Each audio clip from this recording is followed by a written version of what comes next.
പൊതുവെ പ്രതിപക്ഷത്ത് നിന്ന് എല്ലാ വിഷയങ്ങളിലും സർക്കാരിന് എതിർപ്പും അല്ലെങ്കിൽ സർക്കാരിൻ്റെ നടപടികളെ, സർക്കാരിൻ്റെ നിലപാടിനെ ചോദ്യം ചെയ്യുകയും ഒക്കെയാണ് സംഭവിച്ചുകൊണ്ടിരിക്കുന്നത്. കഴിഞ്ഞ 10 വർഷമായിട്ട് നമ്മൾ കാണുന്നത്.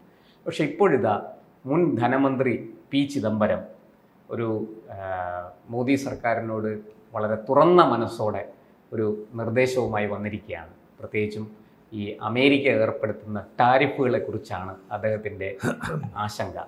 ഇക്കാര്യത്തിൽ ഒരു തുറന്ന ചർച്ച പാർലമെൻറ്റിൽ വേണം. അതുപോലെ മറ്റ് ലോകരാജ്യങ്ങളുമൊക്കെ ആയിട്ട് ഇക്കാര്യം നമ്മൾ സംസാരിക്കണം. അതിലേക്ക് സർക്കാരിൻ്റെ ശ്രദ്ധ ക്ഷണിക്കുകയാണ് ഞാൻ എന്ന് പറഞ്ഞാണ് അദ്ദേഹം ഒരു അഭിമുഖത്തിലാണ്, NDTVക്ക് കൊടുത്ത ഒരു അഭിമുഖത്തിലാണ് പറയുന്നത്. എന്താണ് സാർ അദ്ദേഹം ഈ പറയുന്നതിന് പുറകിലെ കാരണം? ഇതിൻ്റെ വിശദാംശങ്ങൾ എന്തൊക്കെയാണ്? ഐകമത്യം മഹാബലം അതെ എന്നൊരു സേയിങ്.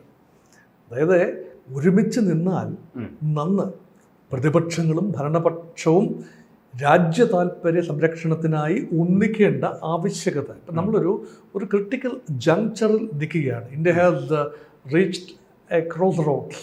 അതെ, ആ ഒരു ദിശാസന്ധിയിൽ നിൽക്കുമ്പോൾ പ്രത്യേകിച്ച് ടാരിഫിൻ്റെ കാര്യത്തിൽ അമേരിക്കൻ പ്രസിഡന്റ് ഡൊണാൾഡ് ട്രംപിൻ്റെ കടുംപിടുത്തം, ആ കടുംപിടുത്തത്തെ എങ്ങനെയാണ് നേരിടേണ്ടത്, അതിന് വേണ്ട ഒരു പഠനം ഇന്ത്യയുടെ ഉന്നത രാഷ്ട്രീയ നേതൃത്വം നടത്തിയിട്ടുണ്ടോ എന്ന ഒരു ചോദ്യമാണ് പി ചിദംബരം ചോദിക്കുന്നത്. അപ്പോൾ പി ചിദംബരം അറിവുള്ള ആളാണ്, മുൻ ധനകാര്യമന്ത്രിയാണ്, തീർച്ചയായിട്ടും ആഴത്തിലുള്ള വായനയുള്ള ആൾ തന്നെയാണ്. ഇവിടെ ധനകാര്യമന്ത്രി നിർമ്മല സീതാരാമനും ഒരുപക്ഷെ വിദേശകാര്യമന്ത്രി ജയശങ്കറും വാണിജ്യമന്ത്രി പീയൂഷ് ഗോയലും മാത്രമാണ് ഒരുപക്ഷെ ഈ അമേരിക്കയുമായി ഉള്ള ബന്ധത്തിൽ എന്തെല്ലാമാണ് ലേറ്റസ്റ്റ് എന്നറിയുന്ന 3 മന്ത്രിമാർ. ഒരുപക്ഷെ മറ്റ് മന്ത്രിസഭയിലെ മറ്റ് അംഗങ്ങൾക്ക് പോലും കാര്യമായ നിശ്ചയമില്ല എന്താണ് ഇപ്പോൾ നടക്കുന്നത് എന്നതിനെക്കുറിച്ച്. അമേരിക്കയിലേക്ക് നമ്മുടെ ഒരു ഡെലിഗേഷൻ ഉണ്ടായിരുന്നു, മോദിയുടെ സന്ദർശനം, അതിനുശേഷം ഇന്ത്യയിലേക്ക് ഒരു ഡെലിഗേഷൻ. അത് മാത്രമല്ല അമേരിക്കയുടെ ഒരു ഡെലിഗേഷൻ ഇപ്പോൾ ഇന്ത്യയിലേക്ക് എത്തിയിരിക്കുന്നു. 5 ദിവസത്തെ ചർച്ചകളാണ്. ഏപ്രിൽ 2 എന്നത് നിർണായകമായ ദിവസമാണ്. ഏപ്രിൽ 2-ാം തീയതി 25% ടാരിഫ് വാഹന ഘടകങ്ങൾക്ക് ഏർപ്പെടുത്തും. വാഹനങ്ങൾക്ക്, ഇന്ത്യയിൽ നിന്നും അമേരിക്കയിലേക്ക് കയറ്റുമതി ചെയ്യുന്ന വാഹനങ്ങൾക്ക് ഏർപ്പെടുത്തും എന്നാണ് ട്രംപിന്റെ പ്രഖ്യാപനം. കടുത്ത പ്രഖ്യാപനമാണ്. അതിലൊരു വിട്ടുവീഴ്ച പ്രതീക്ഷിക്കേണ്ടതില്ല. ചൈനയോടും കൊളംബിയയോടും ഒക്കെ നമ്മൾ കണ്ടു, കാനഡയോടും ഒക്കെ കണ്ടു. എനിക്ക് തോന്നുന്നത് കുറച്ചെങ്കിലും അദ്ദേഹം മയപ്പെട്ടിരിക്കുന്നത് ഇന്ത്യയോട് മാത്രമാണ് എന്നാണ് എനിക്ക് തോന്നുന്നത്. ഇപ്പോൾ ഓട്ടോമൊബൈലാണ് ശ്രദ്ധാ വിഷയം. നമ്മുടെ ഈ ഓട്ടോമൊബൈൽ എക്സ്പോർട്സിൻ്റെ ഒരു മൊത്തം ഓട്ടോമൊബൈൽ പ്രൊഡക്ഷൻ 20% എക്സ്പോർട്ട് ഓറിയന്റഡ് ആണ്. $7 ബില്യൺ വ്യാപാര കയറ്റുമതിയാണ് ഉള്ളത്. അപ്പോൾ ആ $7 ബില്യൺ എന്ന് പറയുന്നത് നിസ്സാരമായ ഒരു തുകയല്ല. നമ്മുടെ ഈ ടാറ്റ മോട്ടോഴ്സ്, ഇന്ത്യയിലെ ഏറ്റവും വലിയ കാർ നിർമ്മാതാക്കളിലൊന്നായ ടാറ്റ മോട്ടോഴ്സിന്റെ ജാഗ്വാർ ലാൻഡ് റോവർ പദ്ധതി അനുസരിച്ച് വലിയ തോതിലാണ് അമേരിക്കയിലേക്ക് അത് ജാഗ്വാർ ഏറ്റെടുത്തു. ബ്രിട്ടീഷ് ജാഗ്വാർ ടാറ്റ ഏറ്റെടുത്ത് ടാറ്റയാണ് അത് നിർമ്മിക്കുന്നത്. അമേരിക്കയിലേക്ക് എക്സ്പോർട്ട് ചെയ്യുമ്പോൾ 25% ടാരിഫ് എന്ന് പറഞ്ഞാൽ അത് കാറുകൾക്ക് അമേരിക്കയിൽ വിൽപ്പന ഇല്ലാതെയാകും. അതുമാത്രമല്ല മെക്സിക്കോയിലാണ് അമേരിക്കൻ കാർ ജയൻസ്, ഫോർഡ് ആകട്ടെ അതുപോലെ ജനറൽ മോട്ടോഴ്സ് ആകട്ടെ, മെക്സിക്കോയിൽ വലിയ തോതിൽ പ്രൊഡക്ഷൻ ഉണ്ട്. അങ്ങനെ മെക്സിക്കോയിൽ നിന്ന് അമേരിക്കൻ കമ്പനികൾ മെക്സിക്കോയിൽ ചെന്ന് ചീപ്പ് ലേബർ ഉപയോഗിച്ച് അവിടെ പ്രൊഡ്യൂസ് ചെയ്തതിനു ശേഷം അമേരിക്കയിലേക്ക് കാറുകൾ കയറ്റി അയക്കുമ്പോൾ അവിടെയും 25% ടാരിഫാണ്. യന്ത്ര ഘടകങ്ങൾ മെക്സിക്കോയിൽ നിന്നാണ് വലിയ തോതിൽ, കാനഡയിൽ നിന്നും മെക്സിക്കോയിൽ നിന്നാണ് കാറിൻ്റെ സ്പെയർ പാർട്ടുകൾ വലിയ തോതിൽ അമേരിക്കയിലേക്ക് ഇറക്കുമതി ചെയ്യുന്നത്. അതിനും 25%. ഇന്ത്യയിൽ നിന്ന് വലിയ തോതിൽ കാറിൻ്റെ ഘടകങ്ങൾ, പല കാറുകളുടെയും ഘടകങ്ങൾ കയറ്റുമതി, ഭാരത് ഫോർജ് ഉൾപ്പെടെയുള്ള ഘടക നിർമ്മാണ കമ്പനികളുടെ എക്സ്പോർട്ടുണ്ട്. ഇതെല്ലാം തന്നെ പൂർണ്ണമായി അവതാളത്തിലാകും. കഴിഞ്ഞ ദിവസം സ്റ്റോക്ക് മാർക്കറ്റ് ഉൾപ്പെടെ, ഇന്ത്യയിലെ Bombay stock exchange sensitive index ഉൾപ്പെടെ ഓട്ടോ ഓഹരികളിൽ ഭീമമായ തകർച്ചയാണ് കണ്ടത്. അപ്പം ഇത് മാർക്കറ്റ് അതേക്കുറിച്ച് വളരെ കൺസേൺഡ് ആണ്. ഈ ഒരു കാര്യം നേരിടാൻ ഈ ഭരണപക്ഷത്തിന് പ്രതിപക്ഷത്തിൻ്റെ കൂടി സപ്പോർട്ടും പിന്തുണയും, അത് മാത്രമല്ല വിശാലമായ ഒരു ദേശീയ ഐക്യം ഉണ്ടാക്കണം അക്കാര്യത്തിൽ. കാരണം ഇത് ഭരണപക്ഷത്തിന്റെ മാത്രം ആവശ്യമല്ല. വിദേശ നയം എന്ന് പറയുന്നത് രാജ്യത്തിന്റെ വിദേശ നയമാണ്. വാണിജ്യ നയം രാജ്യത്തിന്റെ വാണിജ്യ നയമാണ്. ആഭ്യന്തര നയങ്ങളിൽ ഒരുപക്ഷെ വൈജാത്യമാകാം. വിദേശ വാണിജ്യ നയം പ്രതിപക്ഷത്തെ കൂടി കോൺഫിഡൻസിലെടുക്കണം. നമ്പർ 1. നമ്പർ 2, മറ്റ് രാജ്യങ്ങളെ കോൺഫിഡൻസിലെടുക്കണം. അതാണ് കാനഡ ചെയ്തത്. ചിദംബരം ഓർപ്പിക്കുകയാണ്, കാനഡയിൽ പുതിയതായി ചുമതലയേറ്റെടുത്ത പ്രധാനമന്ത്രി മറ്റ് രാജ്യങ്ങളെ, യൂറോപ്യൻ സമൂഹത്തെ കോൺഫിഡൻസിലെടുത്തുകൊണ്ട്, ജപ്പാനെ കോൺഫിഡൻസിലെടുത്തുകൊണ്ട്, കൊറിയയെ കോൺഫിഡൻസിലെടുത്തുകൊണ്ട് ഒരു ഐക്യനിര രൂപീകരിക്കുകയാണ്. അതുപോലെ അറബ് രാജ്യങ്ങൾ ഒരു ഐക്യനിര രൂപീകരിക്കുകയാണ്. അമേരിക്കയുടെ ഈ വ്യാപാര യുദ്ധത്തെ, കടുംപിടുത്തത്തെയും ടാരിഫ് വാറിനെ നേരിടാനായി ഒരു ഐക്യനിര രൂപപ്പെടുത്തുമ്പോൾ ഇന്ത്യ മാത്രം ഇൻസുലേറ്റഡായി, ഐസൊലേറ്റഡായി മാറി നിൽക്കുന്നു.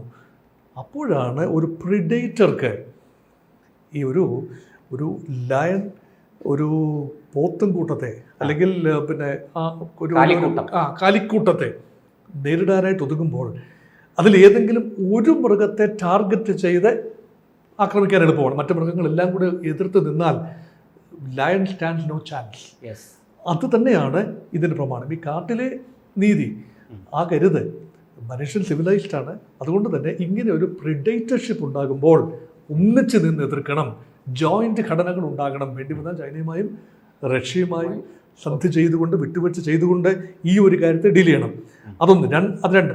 മൂന്നാമത്തെ ഒരു കാര്യം, ഇത് പ്രോഡക്റ്റ് ബൈ പ്രോഡക്റ്റ് ആണ് ഈ ടാരിഫ് പോകുന്നത്. അപ്പോൾ അതിനെക്കുറിച്ചുള്ള ആഴത്തിലുള്ള പഠനം നടക്കേണ്ടതുണ്ട്. അതുകൊണ്ട് മന്ത്രാലയത്തിലെ മറ്റു മന്ത്രാലയങ്ങൾ, വ്യവസായ മന്ത്രാലയം ഉൾപ്പെടെയുള്ള മറ്റ് മന്ത്രാലയങ്ങളെ കോൺഫിഡൻസിലെടുത്തുകൊണ്ട് വിശ്വാസത്തിലെടുക്കണം. പഠനം ആവശ്യമാണ്. ഇതുണ്ടാക്കാൻ സാധ്യതയുള്ള റെസിപ്രോക്കൽ ടാരിഫ് അല്ലേ, പകരത്തിന് പകരം തീരുവ, അതുണ്ടാക്കാൻ സാധ്യതയുള്ള സെക്ടറിൽ, ഓരോ സെക്ടറിലും ഉണ്ടാക്കാൻ സാധ്യതയുള്ള ചലനം, ഇമ്പാക്റ്റ്, ഗുണമാണോ ദോഷമാണോ എന്നത് പഠിക്കേണ്ടതുണ്ട്. അത് മാത്രമല്ല അമേരിക്കയ്ക്ക് ഉണ്ടാകാൻ സാധ്യതയുള്ള ദോഷം അത് ഇന്ത്യ പഠിക്കേണ്ടതുണ്ട്. കാരണം അമേരിക്കയിൽ കാറുകൾക്ക് തീ വിലയാകാൻ പോവുകയാണ്. അധികകാലം പിടിച്ചു നിൽക്കാനാവില്ല. അമേരിക്കയുടെ മൊത്തം കാറുകളുടെ 50%, ഒരു വർഷം 1 കോടിയിൽ പരം കാറുകളാണ്, 90 ലക്ഷം കാറുകളിൽ കൂടുതലാണ് അമേരിക്കയിലേക്ക് ഇറക്കുമതി ചെയ്യുന്നത്. അപ്പോൾ നോക്കൂ, അതിനെല്ലാം തന്നെ 25% ടാരിഫ് വന്നു കഴിയുമ്പോൾ അമേരിക്കൻ കാർ വിപണി എവിടെ നിൽക്കും? ഇപ്പോൾ കമ്പനികൾ പലരും അമേരിക്ക വിട്ടു പോകാനുള്ള സാധ്യതയുണ്ട്, മറ്റിടങ്ങളിലേക്ക് പ്രൊഡക്ഷൻ മാറാൻ സാധ്യതയുണ്ട്. അമേരിക്കയിൽ ഉൽപ്പാദിപ്പിക്കുന്ന കാറുകൾക്ക് തീ വിലയാകാൻ സാധ്യതയുണ്ട്.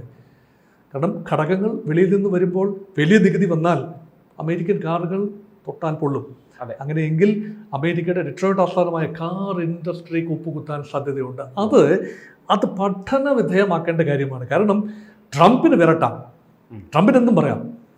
അത് ഓരോരോ രാജ്യങ്ങളെ തെരഞ്ഞു പിടിച്ച്, കാട്ടിലെ സിംഹം ഒരു പ്രത്യേക കാലിയെ തെരഞ്ഞു പിടിച്ച് ആക്രമിക്കുമ്പോൾ അതിന് പ്രതിരോധമില്ല.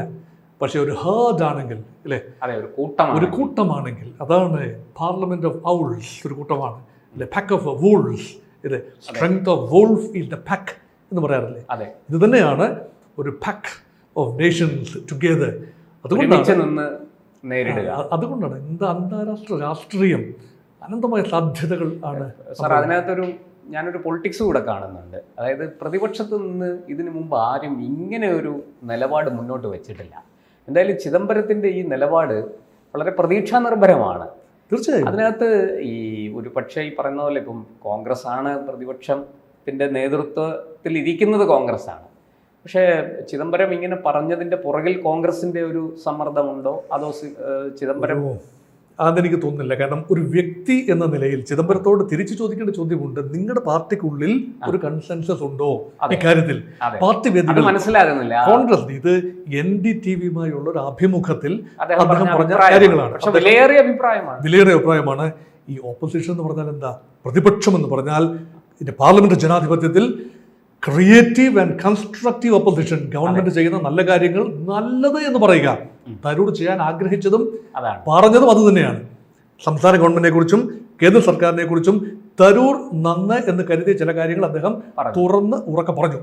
അത് പുലിവാലായ ഒരു കാര്യം നമ്മൾ കണ്ടതുമാണ്. അതുകൊണ്ട് പ്രതിപക്ഷത്തിരുന്നുകൊണ്ട് എത്രത്തോളം കാര്യങ്ങൾ, പ്രത്യേകിച്ച് കോൺഗ്രസ് പാർട്ടിയിൽ ഒരു അംഗം എത്രത്തോളം ഇതൊക്കെ മോദി സ്തുതിയായി കരുതുമോ എന്നറിയില്ല. ഇന്ത്യയുടെ ഗവൺമെൻറ് നോട് ചേർന്ന് പ്രവർത്തിക്കാൻ തയ്യാറാണ് എന്ന് പറയുമ്പോൾ അത് മോദി സ്തുതിയായി തുച്ഛീകരിക്കപ്പെടുമോ? ഇവിടെ മോദിയെക്കുറിച്ചൊരു സ്തുതിയും പറഞ്ഞിട്ടില്ല.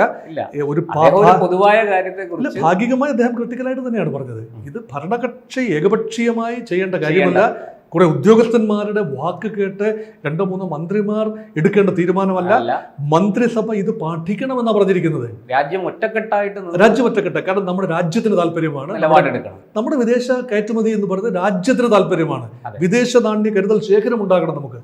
അതെ, രാജ്യത്തിന് ഇക്കോണമി നന്നാകണം. അതുകൊണ്ട് പ്രതിപക്ഷത്തിന് ക്രിയാത്മകമായ ഒരു റോളുണ്ട്. പ്രതിപക്ഷവുമായി കൺസൾട്ട് ചെയ്യാൻ ഒരു ജോയിന്റ് പാർലമെന്ററി കമ്മിറ്റി ഉണ്ടാകണം. പ്രതിപക്ഷ നേതാക്കളെ വിളിച്ചു കൂട്ടണം. പാർലമെന്റിനകത്ത് കൂട്ടായ ചർച്ചകൾ ഉണ്ടാകണം. അതിന്റെ അടിസ്ഥാനത്തിൽ മന്ത്രിസഭ ഒരു നയരൂപീകരണം നടത്തണം. അത് ഒരു നയമില്ല.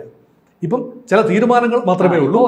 ഒരു പ്രത്യേക ഒരു കൂട്ടം ആൾക്കാരുടെ മാത്രം ഒരു ഇതിൽ പോയിക്കൊണ്ടിരിക്കുകയാണ്. ചില തീരുമാനങ്ങൾ അതത് മന്ത്രാലയം പ്രഖ്യാപിക്കുകയാണ്. പാർലമെന്റ് മന്ത്രിസഭയുടെ ജോലി എന്താണ്? ക്യാബിനറ്റ് എന്ന് പറയുന്നത് ഒരു എക്സ്ട്രാ കോൺസ്റ്റിറ്റ്യൂഷണൽ ഗ്രോത്ത് ആണ്. മന്ത്രിസഭയുടെ ഇന്നർ സമിതിയാണ്. സമിതിയുടെ ജോലിയാണ് നയരൂപീകരണം. ആ നയത്തിന്റെ അടിസ്ഥാനത്തിലാണ് ഇൻഡിവിജ്വൽ മന്ത്രാലയങ്ങൾ തീരുമാനങ്ങൾ എടുക്കേണ്ടത്, ഭരണം നടത്താൻ. ഇപ്പോൾ തീരുമാനങ്ങൾ എടുക്കുന്നുണ്ട്. പക്ഷേ ആത്യന്തികമായ നയം എന്താണ്? നമ്മുടെ അമേരിക്കയോടുള്ള വാണിജ്യ നയം എന്താണ്? ആ നയത്തിന്റെ കാര്യത്തിൽ വ്യക്തത വരുത്തേണ്ടതിന്റെ ആവശ്യകതയാണ്. നയത്തിൽ മാറ്റം വരുത്തണോ, കൂട്ടിച്ചേർക്കലുകൾ വേണോ, പൊളിച്ചെഴുത്ത് വേണോ തുടങ്ങിയ കാര്യങ്ങളൊക്കെ ഒരു ഹോംവർക്ക് ചെയ്ത് പ്രതിപക്ഷത്തെയും മറ്റു പ്രതിപക്ഷ കക്ഷികളെയും ഒക്കെ വിശ്വാസത്തിൽ എടുത്തുകൊണ്ട് മുന്നോട്ട് പോകണം. ഒരു നയം രൂപീകരിക്കണം എന്നുള്ളതാണ് അദ്ദേഹം ആവശ്യപ്പെടുന്ന കാര്യം. എന്തായാലും നമുക്ക് കാത്തിരുന്ന് കാണാം കോൺഗ്രസിനുള്ളിൽ ഇത് വീണ്ടും പൊട്ടിത്തെറി ഉണ്ടാക്കുമോ. എന്തായാലും അദ്ദേഹം പറഞ്ഞതൊരു നല്ല കാര്യമാണ്, ഒരു സംശയവുമില്ല ആ കാര്യത്തിൽ. എനിക്ക് തോന്നുന്നു മോദി സർക്കാർ അത് അനുഭാവപൂർണ്ണം അത് ചെവിക്കൊള്ളും, അത് കേൾക്കും എന്നാണ് എനിക്ക് തോന്നുന്നത്. പ്രത്യേകിച്ചും ഇങ്ങനെ രാജ്യത്തിൻ്റെ ഒരു വിഷയമാകുമ്പോൾ അവർ തീർച്ചയായിട്ടും അതിന് അർഹിക്കുന്ന ഗൗരവം കൊടുക്കും. രാജ്യത്തിന്റെ വിഷയമാണ്, വ്യവസായ ലോകത്തിന്റെ വിഷയമാണ്. മോദി സർക്കാരുടെ നിലനിൽപ്പ് തന്നെ ശക്തമായ വ്യവസായ ലോബികളുടെ കൂടി പിന്തുണയിലാണ് നിൽക്കുന്നത്. 4.3 ട്രില്യണിലേക്ക് എത്തി നിൽക്കുന്ന ഒരു എക്കോണമിക്ക്, GDPക്ക് തീർച്ചയായിട്ടും ഇതെല്ലാം അങ്ങനെ ഇനിയിപ്പോൾ മുന്നോട്ടുള്ള ഓരോ ചുവടും വളരെ സൂക്ഷിച്ചു വെക്കേണ്ടതാണ്. ഒരു ചെറിയ പിഴവ് പോലും ഉണ്ടാകാൻ പാടില്ല എന്ന് മോഡിക്ക് അറിയാം. അപ്പോൾ അങ്ങനെയുള്ള ഒരു സാഹചര്യത്തിൽ ചിദംബരത്തിന്റെ വാക്കുകൾക്ക് വലിയ വില കിട്ടുമെന്ന് നമുക്ക് പ്രതീക്ഷിക്കാം. കൂടുതൽ വാർത്തകളും വിശേഷങ്ങളും നിങ്ങളിലേക്ക് എത്താൻ ABC മലയാളം സബ്സ്ക്രൈബ് ചെയ്യുക, ബെൽ ബട്ടണും അമർത്തുക.